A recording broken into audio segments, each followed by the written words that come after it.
بسم الله الرحمن الرحيم. الحاقة ما الحاقة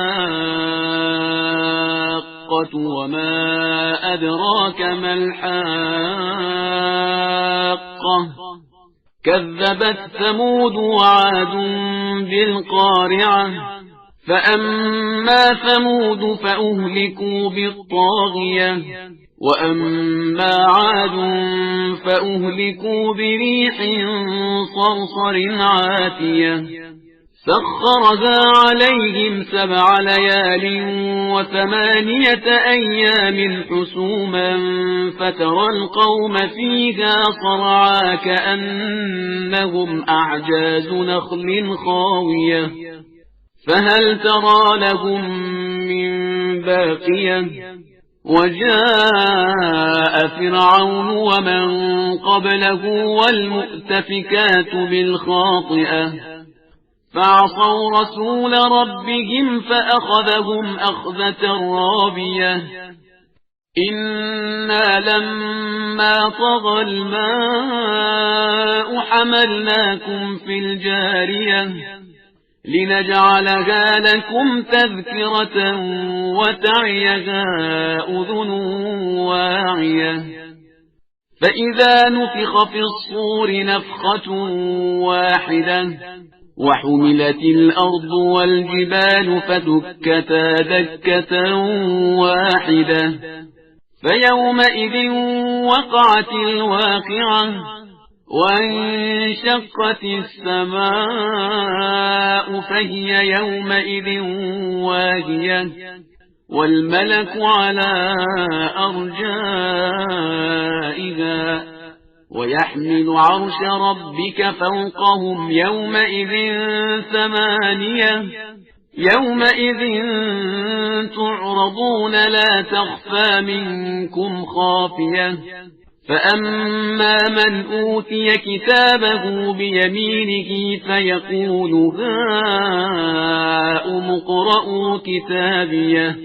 إني ظننت أني ملاق حسابيه فهو في عيشة راضية في جنة عالية قطوفها دانية كلوا واشربوا هنيئا بما أسلفتم في الأيام الخالية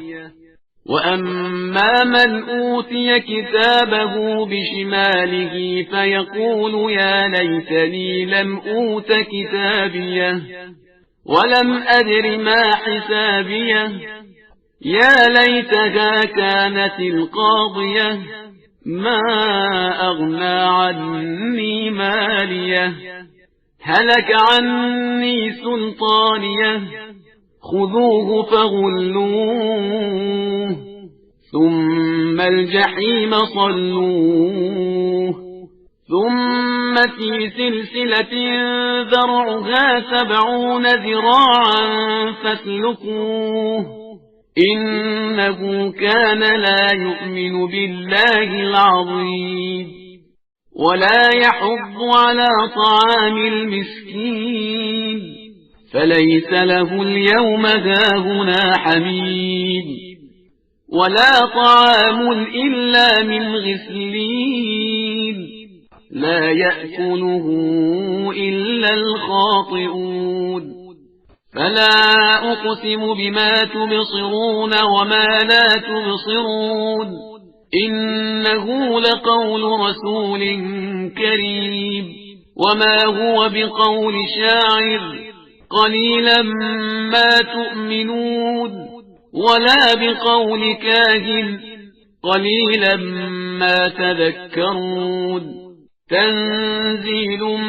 من رب العالمين ولو تقول علينا بعض الأقاويل لأخذنا منه باليمين ثم لقطعنا منه الوتين فما منكم من أحد عنه حاجزين